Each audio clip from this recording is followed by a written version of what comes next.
Hi, welcome to South Asian Television Pioneers, a special segment dedicated to people who have excelled in their profession, made a significant contribution in their field, and have served as role models to others in the community.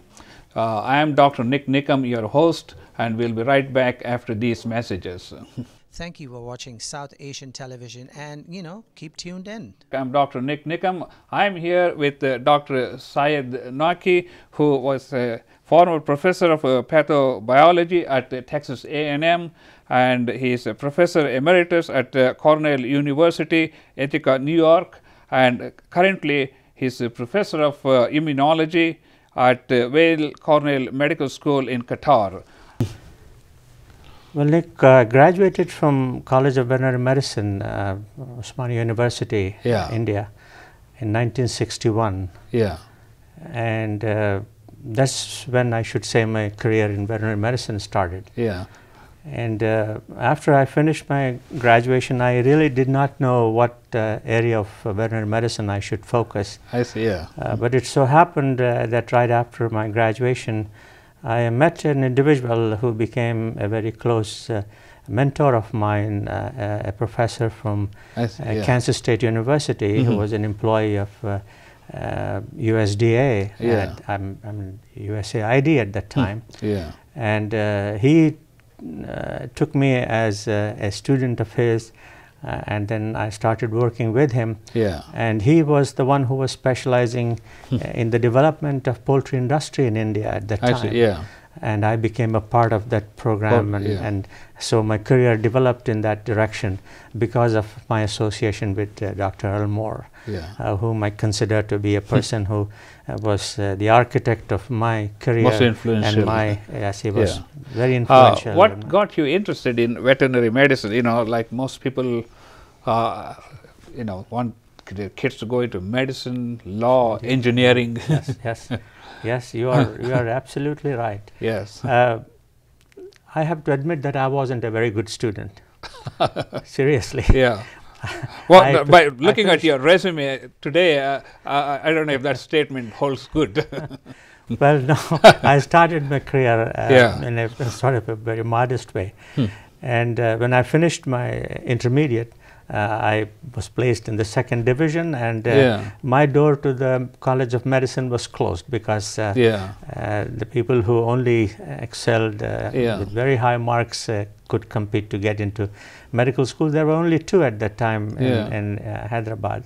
So I wasn't qualified enough to. So since my interest was in biological sciences, I thought that the second best thing would be to go to veterinary medical school, and which I found to be an extremely rewarding carear. That's the most fascinating thing, because right at the offset you said that you were not good enough, but at the same time, if you look at your 40 years or 4 decades of your accomplishment, it clearly shows that if we are not up to certain part, but there are certain things that we can do, which is a great inspiration for the new generation people to look into some of these, not mainstream professions like medicine or law, and still accomplish a very great deal of things in one's life. And then the country here today who have to cross these roads, do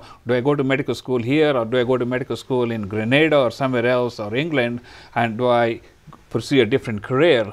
And so this really helps as an inspiration for other people. That's I appreciate you saying that. I certainly don't want to lump myself with great people who have started with very poor performance in their early schooling, and then became noted figures in the world. But Bill Gates is one example. Yes, what it tells you that if a person matures after a certain point in his life or her life, and then takes things seriously and puts his or her efforts, then you can succeed.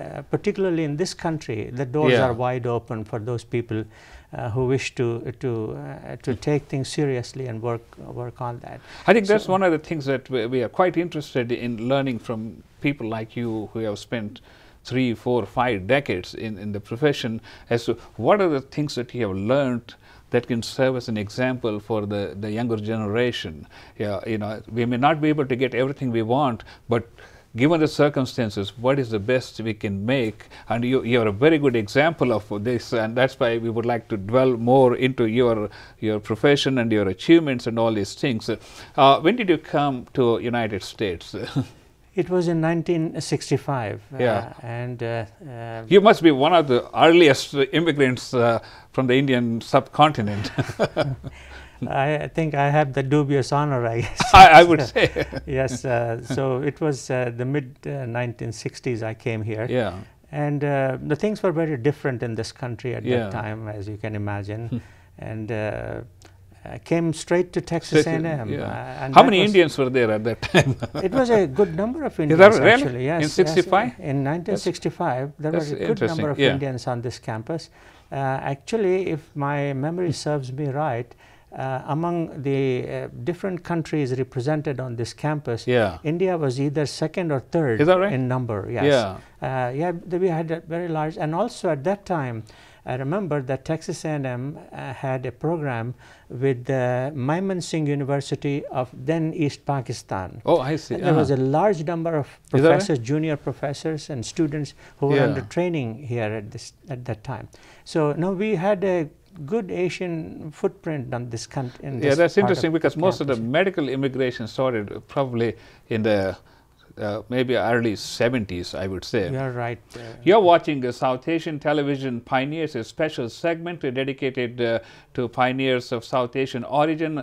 We are talking to Dr. S A Naqi, who is a professor of veterinary medicine here at Texas A&M University, and we will be right back after these messages. Keep watching South Asian Television. Dear viewers, we have a special appeal. You can give the gift of life. By donating a kidney, you can save a life. The donor must be O positive blood group and have no pre-existing health issues. If you would like to donate, please contact this number 281-530-1417. Please save a life.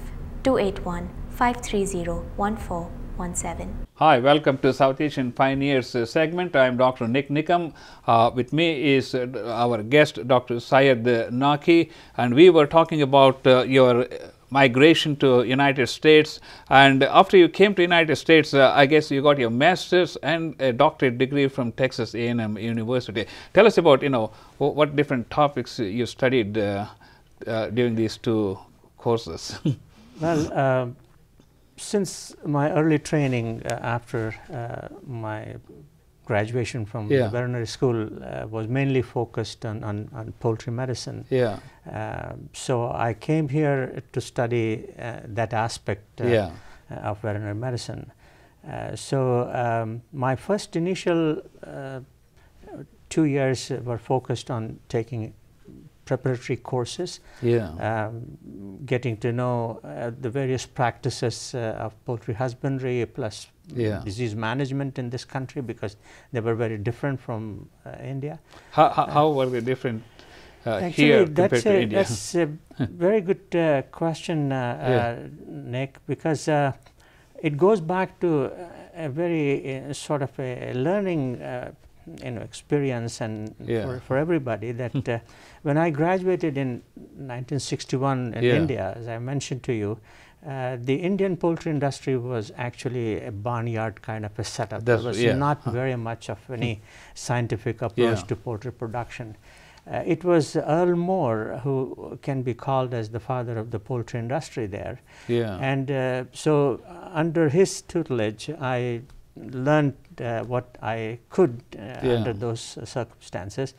And one sort of a worth mentioning event that took place there, that through a family connection, I came in contact with a party that was interested in establishing a commercial poultry unit.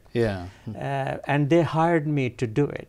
Yeah. And so the first commercial poultry unit that was established in the state of Andhra Pradesh was done through my work. Whatever little I contributed, I was congratulations. And now Andhra Pradesh is one of the largest poultry producer, the biggest poultry producer in the country, and India by itself now has ranked now up to the 3rd or the 4th largest egg producer in the world, from a point where this was nothing but a backyard type of a setup to become one of the leading poultry producers.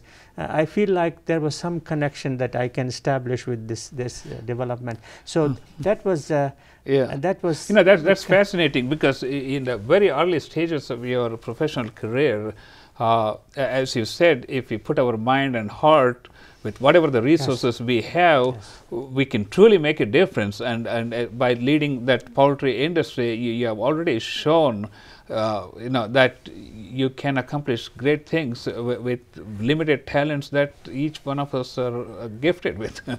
Thank you.